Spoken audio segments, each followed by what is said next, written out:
What's up, guys? Jamie here, and welcome to episode 19 of No Turning Back. So, I can't believe we're almost at episode 20 already, but anyway, we're going to be discussing, as the title says, WWE Roadblock, Undertaker and Shane, even though Undertaker wasn't on Raw last week. And we're also going to be talking about the AJ Styles and Jericho thing. Not really too much to talk about other than Roadblock. But anyways, before we get on to our topic and before I introduce my co-host, I know you already know who he is by now, but I am making a video celebrating Undertaker's birthday. And if you would like to be a part of that, send in your clips, videos, and pictures to undertakerbirthday1965 at gmail.com. I said that really strange. .com. The links, all our links will be in the description, and so will the email. Also, if you want more detail about celebrating Undertaker's birthday, then I made a video talking about that, which is also down below. So that's my plug right there. I actually have a couple people already, and I only released a video like 2 days ago. So I find that to be pretty good. So if you would like to be a part of that, check out the video and send in your stuff. But as always, I am with my co-host. Would you like to say anything? What's up, everybody? Razman's Reality back in the house. Glad to be doing the show after a week off of not doing it. Kind of a lot happening this week, but then also kind of not. That seems to be WWE's way of doing things. Like, there's something there, but then you feel like it's not like a whole 3 hours worth of talking, like it is sometimes. But yeah, Roadblock was interesting, so do you want to start there, or do you want to talk about the storylines first and then go to Roadblock? I think I'm going to talk about Roadblock first, like as a whole, and then you and I can, I guess, kind of dissect what's going on. So anyway, for a network special, it's actually pretty good. They had some good matches on there. And they actually had some nice NXT surprises on there. They also had a great Divas match, as usual. Of course, the main event was great. For a network special, like I was saying, it wasn't bad. Not that I thought it would be horrible. I just thought it would be average. It was actually pretty good. And the last network special, which was in Madison Square Garden, I was live. It was so much fun live. WWE literally could having brooms wrestle, and you would still have a blast live. On paper, the show was not great. Seeing certain wrestlers there was very nice. Seeing it live is always fun. But on paper, it wasn't great. And this Roadblock was actually pretty good. I'm hoping that's not just because it was around WrestleMania time. And I'm hoping that they didn't make that show back there average just because it was still not close to WrestleMania time. But it's kind of surprising that they didn't, because it's MSG and it's supposed to be special. But I would heard that they might be making this a regular thing, which I guess we could touch on too, which kind of doesn't really make any sense. And for Madison Square Garden is a lot more special than any normal place they go to. I don't know why they would treat this more special over MSG, but what were you gonna say?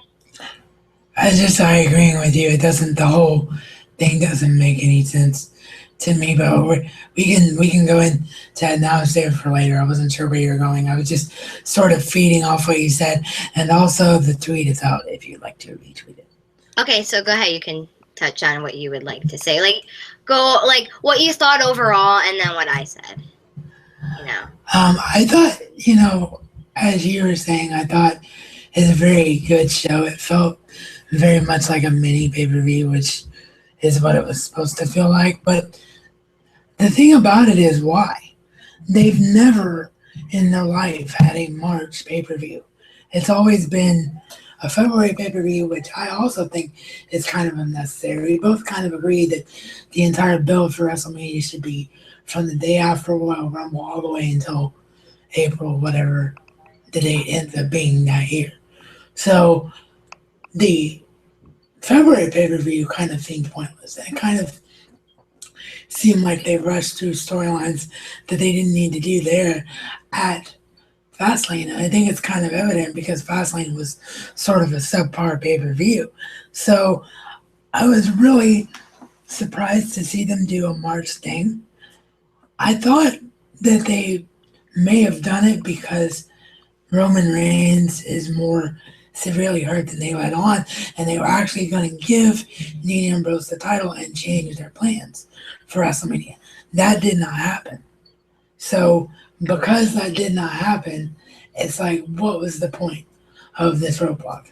Exactly. Also, I was gonna say I don't like stuff in March. I feel like March is supposed to be the time off so you can get a really, really good build for WrestleMania. Because if you had the build, then I feel like you would have to build for that pay-per-view. And then not only that, like you need to save good matches for WrestleMania. And not only that, but the build would feel rushed because you literally would have to do the pay-per-view at the beginning of the month and then rush and have 3 weeks, not even 2 weeks of build. You need a good solid month, because at least with what's it called, Fastlane, they were starting the build for WrestleMania, but while having kind of like separate feuds and building a feud for Fastlane. But sorry, that was my brother running up the stairs. I'm sorry if you hear them in the background. But I know there's a fire truck outside my window as well, so sorry. Yeah, we can't control that, but I wouldn't like the idea of Roadblock in March. I feel like there should be nothing in March. But I mean, you can have events, obviously. Well, if they're gonna, but not on TV. Like I'm not talking about nobody's allowed. There's no house shows or anything. But I feel like the Raws and the SmackDowns and the NXTs all built up for WrestleMania is very important. I don't mind network specials. I just don't think it should be like a thing in March. Like I don't care if you do it all in February or all through the summer. I just think not February, March should be, WrestleMania time. I couldn't have said it better, and I think that it's evident by the fact that we're 3 weeks away from WrestleMania. 3 weeks, which is crazy in and of itself. But we're 3 weeks away from Mania. We only have 3 matches confirmed for that entire card. For a 4-hour pay-per-view. 5 hours if you count the pre-show. And you can't have filler stuff. That's not what WrestleMania is about. No, the only other thing besides the matches, I forgot about this, is of course The Rock hosting the show. But those the literally only things we have confirmed are The Rock hosting the show, Shane versus Undertaker, Hell in a Cell, Roman versus Triple H for the WWE World Heavyweight Championship, and Brock versus Dean No Holds Barred. Those are literally the only things we have confirmed. Unless like they did, although Fastlane is not really a, like special pay-per-view, and WrestleMania is obviously the top of the top, but I feel like if they don't, they'll always add matches. But for WrestleMania, I feel like you can't really do that. You need to have everything built before then, or a good build. You just can't throw matches on there. Unless it's like a pre-show, but like you can't just throw matches for WrestleMania. Exactly. But don't get me wrong, Roadblock was great, but I feel like it was random, which is I think. It was so random. It was a very strong show, but I think the biggest issue is that the majority of creative probably was sitting there like, are we focusing too much on this thing called Roadblock and forgetting about this huge juggernaut called WrestleMania coming up, which I think was actually the case. And now, if they would have made the right decision of putting the title on Dean Ambrose, then that's something totally different. But the fact that they didn't do that, it just makes the entire show. Or if they wanted to change something for WrestleMania and they had this kind of roadblock for like coverage in a way, maybe that's what it was for, because so many people are hurt and stuff changes all the time. In a way, if they wanted to change something, that was more like a coverage for them. So if they wanted Dean to take the place because Roman can't, they wouldn't be at some random Raw. It would be at like almost a mini or a special.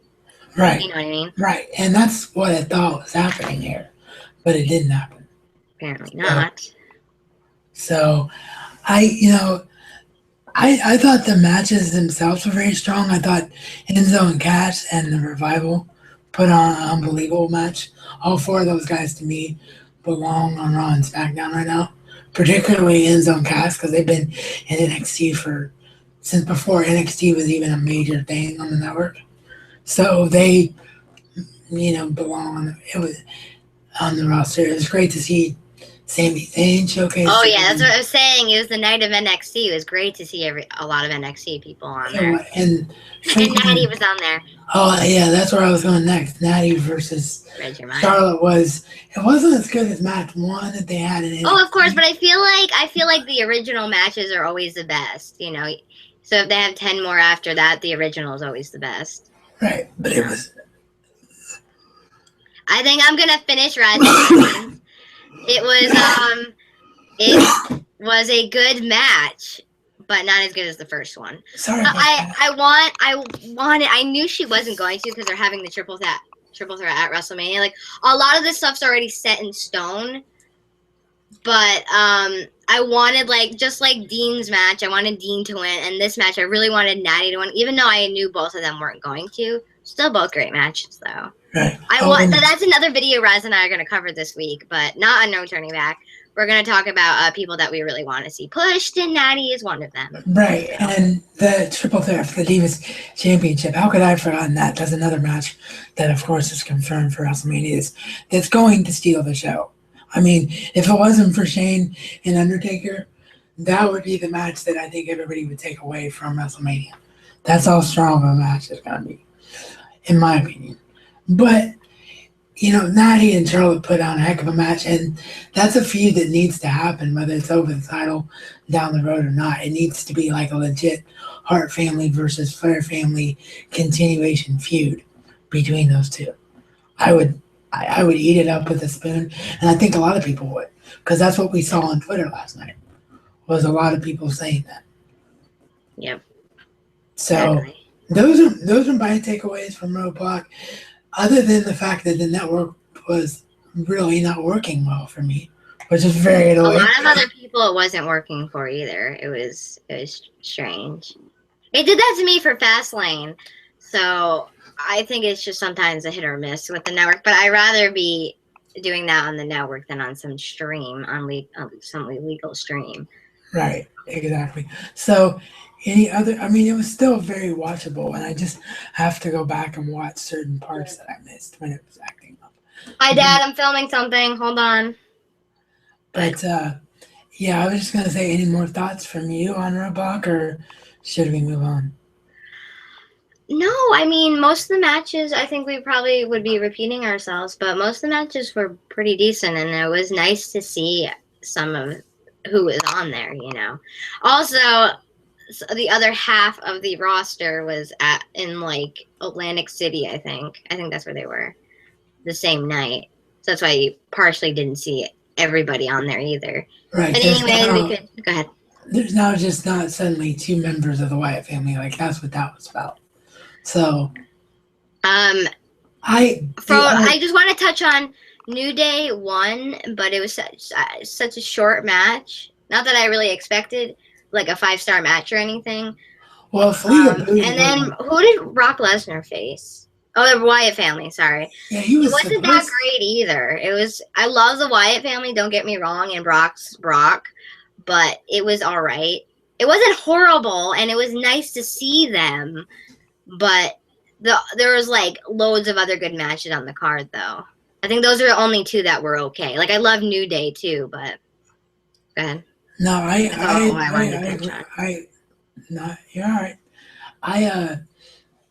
I agree with that, and I was a little bit perturbed because the whole advertisement was Brock Lesnar versus Bray Wyatt, and somehow it became Brock Lesnar versus Luke Harper, which is really dumb in my opinion and pointless.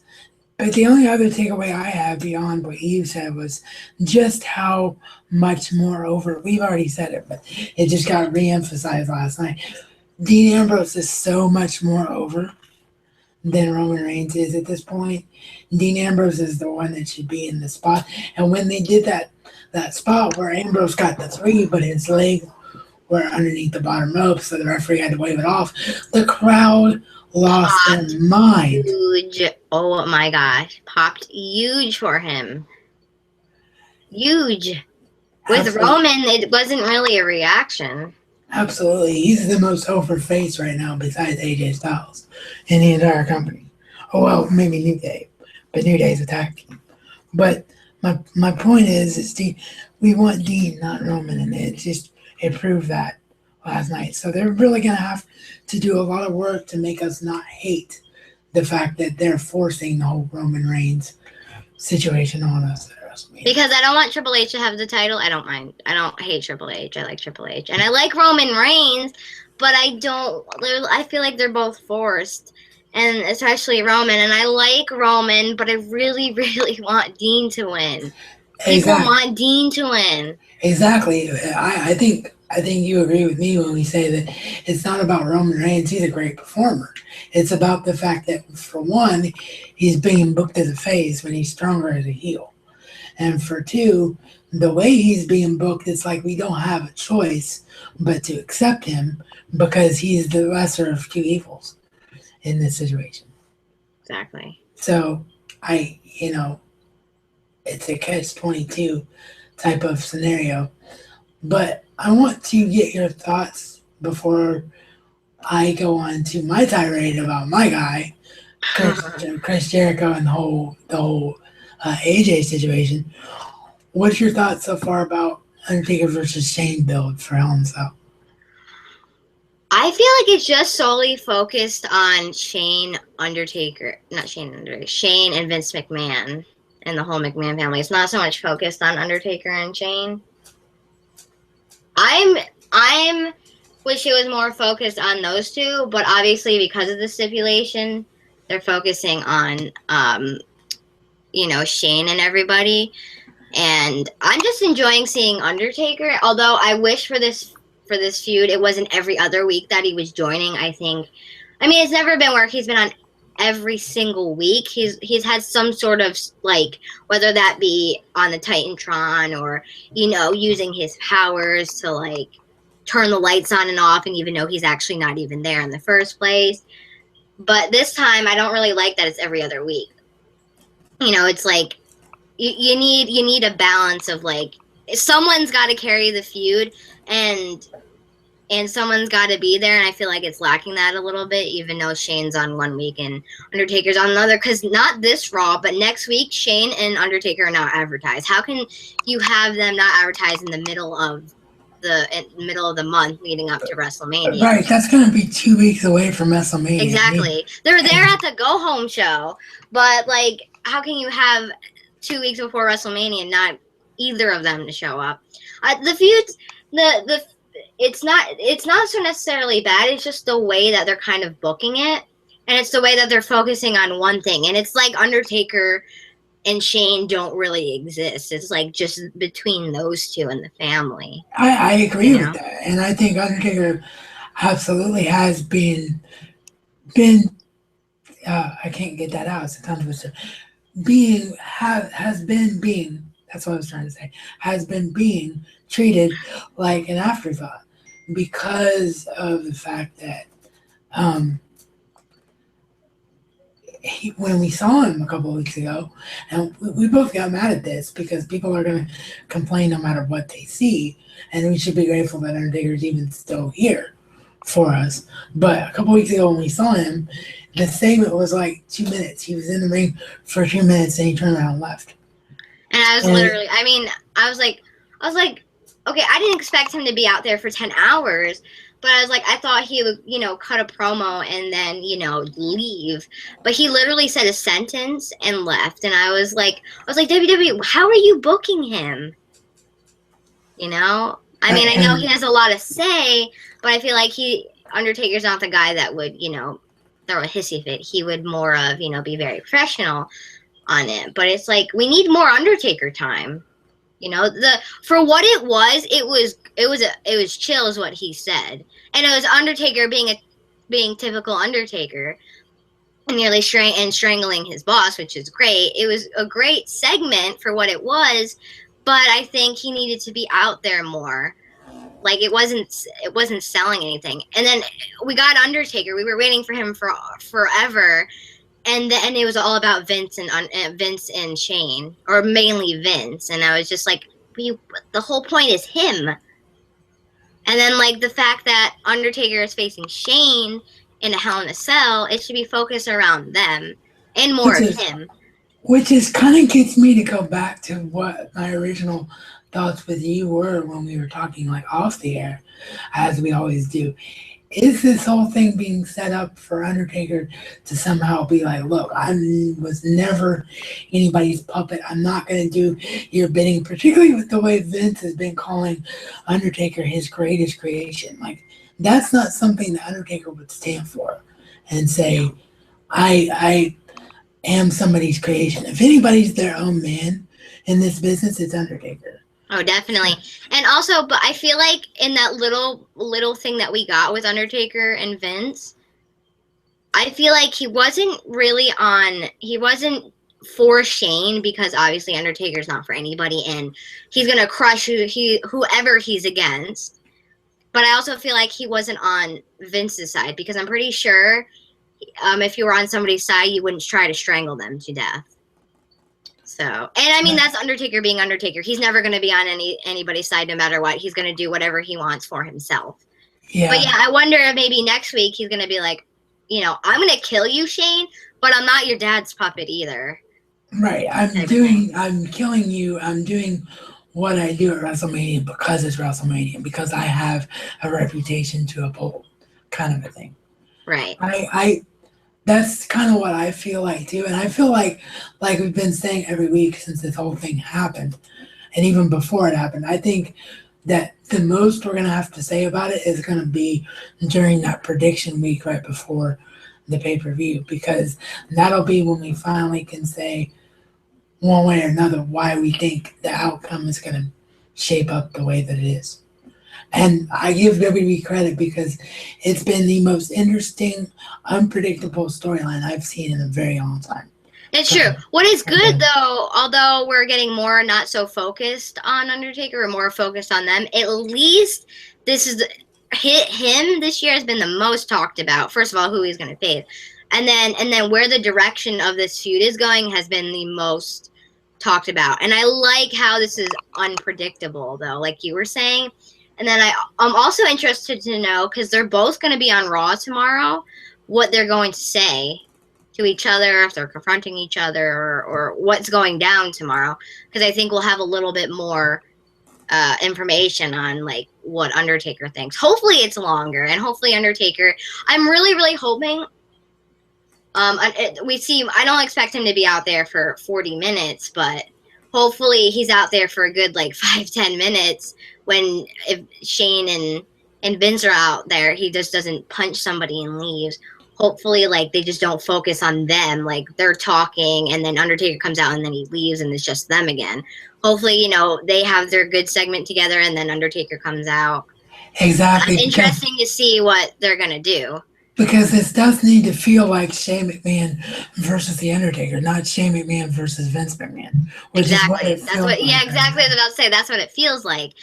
Like, maybe do what you need to do at first, and then when they're talking, like bickering back and forth, Undertaker's gong hits and he comes out, and he's just kind of like maybe not on, showing that he's not on either side, like we were saying, like, I'm gonna kill you because I'm the Undertaker, but I'm not anybody's puppet. Like, the stare down, maybe look at Vince like he's gonna kill him, and then stare down at Shane, and then I don't know what he would say, but go ahead. I completely agree with that. I can't really have more to it than that. Other than I do want you to talk very quickly, if quickly as possible, about it, about how irritated I know that you were when that gong hit on Monday. And it was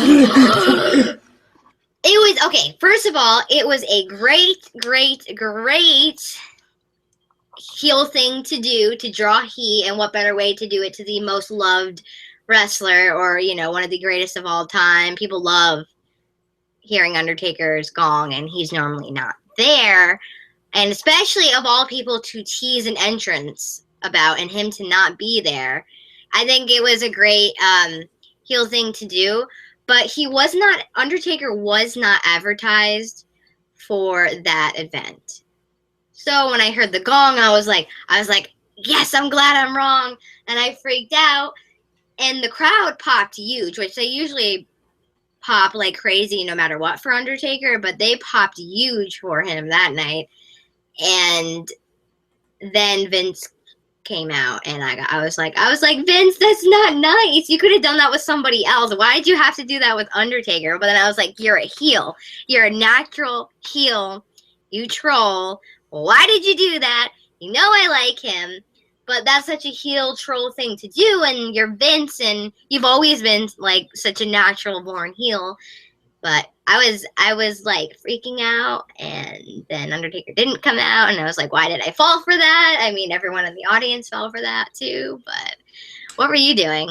It was weird because I think everybody that knows me, and they've also seen me wear the hat from time to time as well. If they're not subscribed to me, they know I'm a huge Boston Bruins hockey fan, and they've had a big surge in first place in the Atlantic. So I've been gearing up for the playoffs because they're like right around the corner.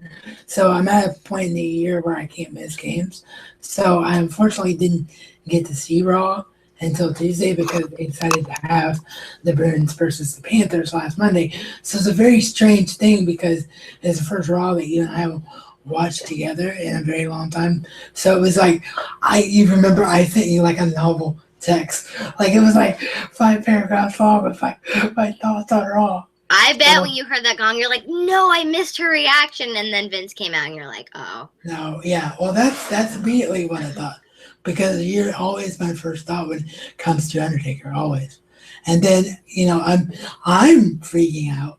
So if I'm freaking out, what are you doing? Cause he wasn't advertised. So I was like, oh, that's really nice of them. Or not nice of them. I was like, oh, that's actually a really nice surprise. And then I was like, I'm glad we don't have to wait. And then Vince comes out. I was like, yeah. Thanks, Vince. Yeah, thanks, Vince. Of all people, okay, I understand. Like that's such a great heel thing to do. Like I was saying, but like of all the people to do it to, like of all people to fake that he's not there, Undertaker. And then I was watching. Why would you do that to me and tease Undertaker's gong and him not be there? I almost died. The crowd went crazy. Of course, they went crazy for Shane. They still popped huge, and he went like that. But and then Undertaker came out. Well, he didn't come out, but his gong hit, and the crowd popped huge. And then they were saying a-hole chants, and then they chanted Punk, which I was both like, what to be a jerk about? And then I was like, oh, please don't do that. And then Vince ate it up too. That's why Vince is such a good heel, because he just absorbed it. And he's like, what? That's all you got? And then when they started the Punk thing, he's like, let's see how long this lasts. And then it faded out after like not even a minute. And he's like, not very long. That's what I thought. Hey, he kept such a great heel. And I mean, I don't even know what to say to that. I wanted to see Undertaker come out. Yeah, I did too. He's like, oh, what were you expecting, Undertaker? And then he's like, boo-hoo. And then I was like, Vince. I was like, Vince, I'm watching. Why couldn't you have done that with some other wrestler? Right. Rude. Right. But yeah, it was a great segment though.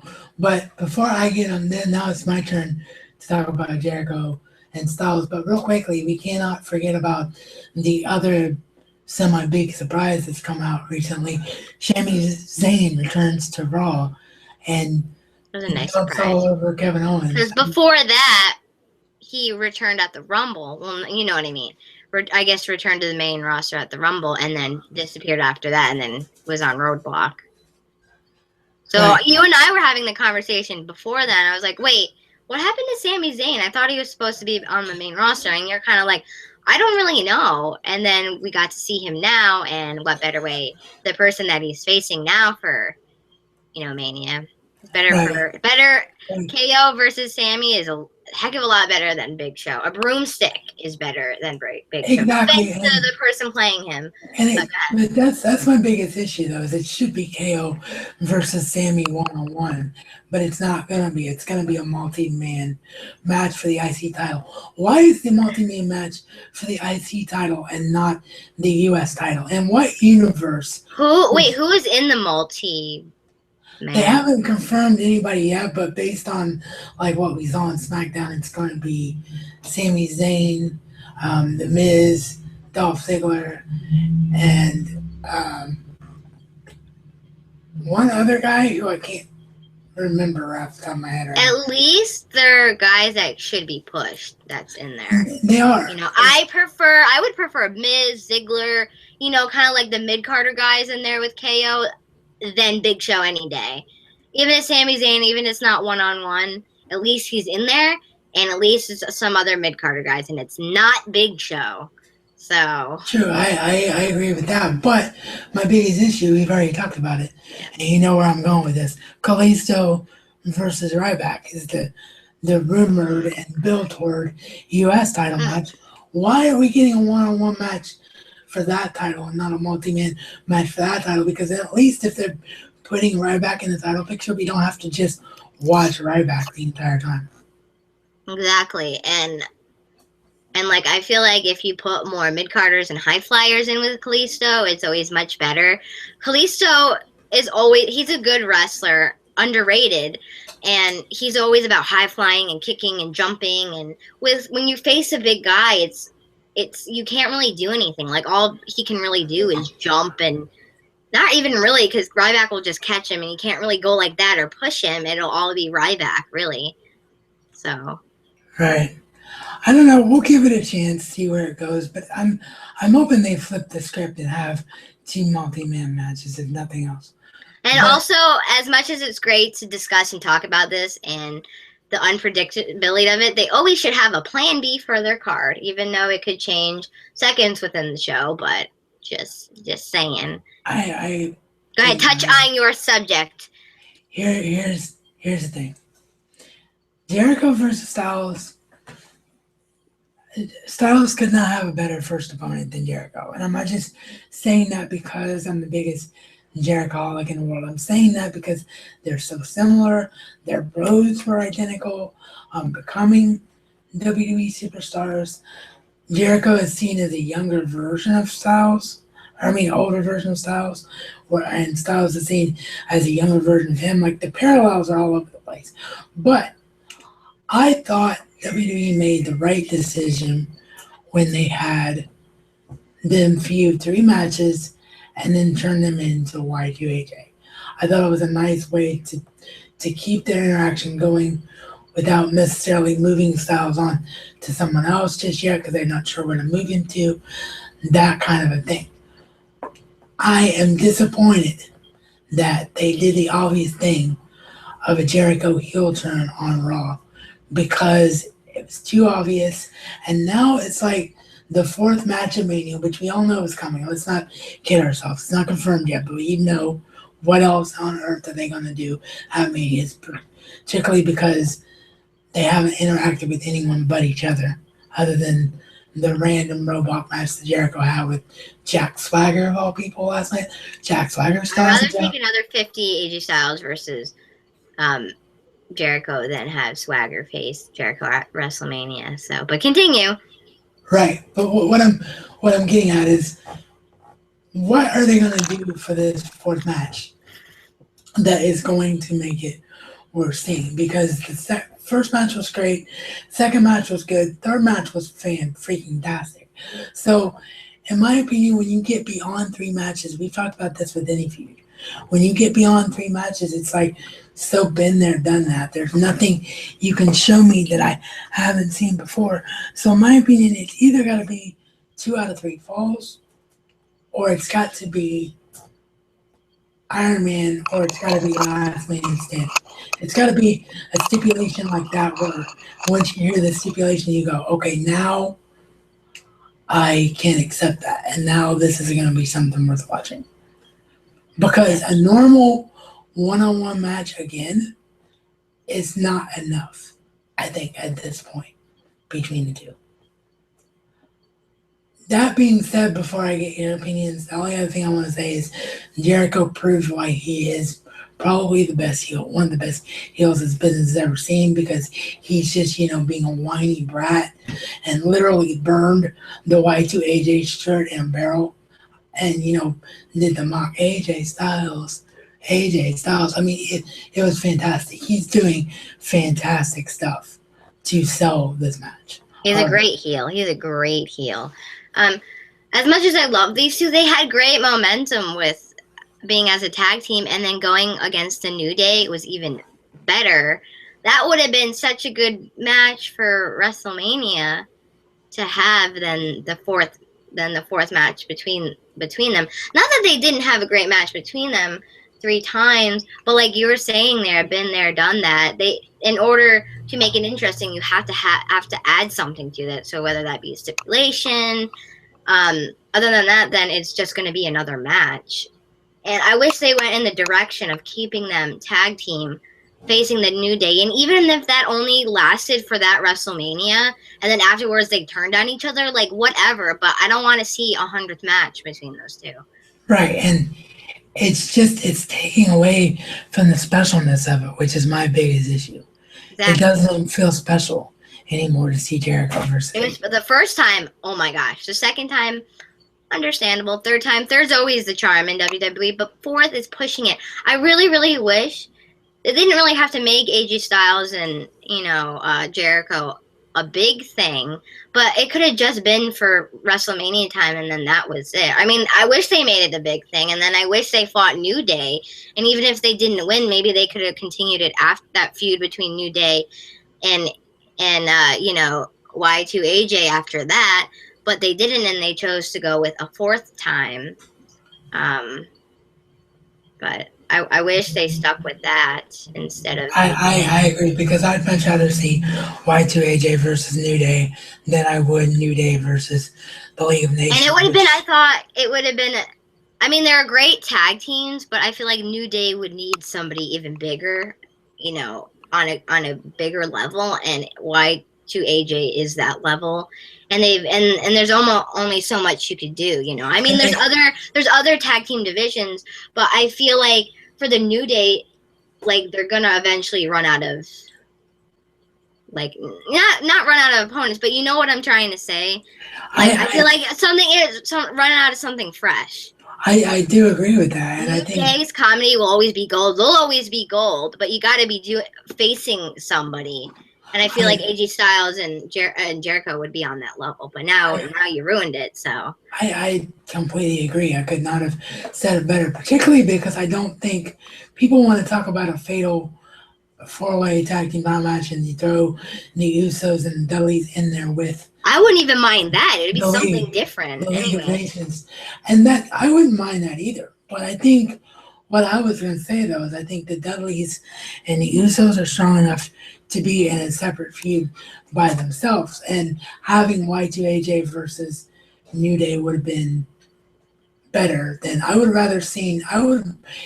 rather have seen somebody from League of Nations turn face and feud with each other. Like, League of Nations doesn't need to be in the tag team title picture. It doesn't make sense. No, it doesn't. I mean, even if they had all the tag teams face each other, I mean, it would almost be like when they had Money in the Bank. It would. I feel like we always need like a really gigantic match in there with singles and then maybe a tag team. So like, I wouldn't, some like mid card titles. I really wouldn't mind that, but it also would be nice to split two tag matches, have one for the title and have just one simple tag match. Right. But they chose to not do that, and they chose to stick New Day with people that we don't really care about. So exactly. At least we're guaranteed that the New Day will walk out of WrestleMania as champions, and by that point, they'll be close to 300 days. That's awesome. That is great momentum for a great stable. It is. If you want to say all you could for AJ Styles and Jericho, so that was your element. Also, the shirt burning was amazing, though. The shirt burning was fantastic. And hey, at least I'll be able to get a Y2AJ shirt for dirt cheap, whenever I could get one. So, but I want to get your opinion. Like, what do you, we've talked about how this fourth match has to have something. What would be the something you would do? Since it's obvious that this is the match, we have to see what is the thing that makes you stand up and go, okay, now I'm into this.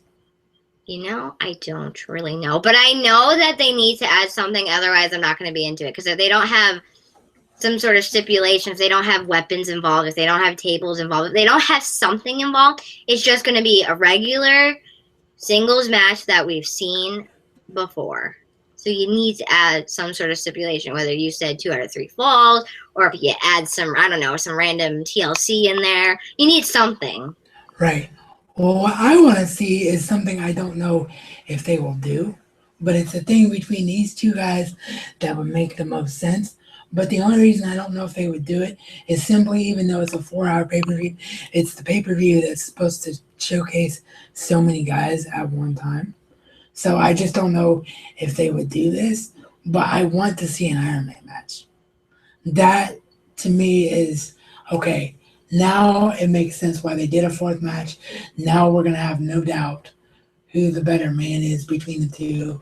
Now it feels like a WrestleMania feud. You do that, everybody's eyebrows would go up, even if it's only 30 minutes instead of the traditional 60 minutes. At least it's something where you know that these two are going to tear each other apart, but yet you're going to see it for a long time and it's going to be definitively over at that point. Either that or Last Man Standing. But Last Man Standing is very similar to No Holds Barred, which we're already getting between Dean and Brock. So that's why I don't see them doing that. But that would be my fantasy perfect booking for the end of this feud. So we'll just have to wait and see what they do, I guess.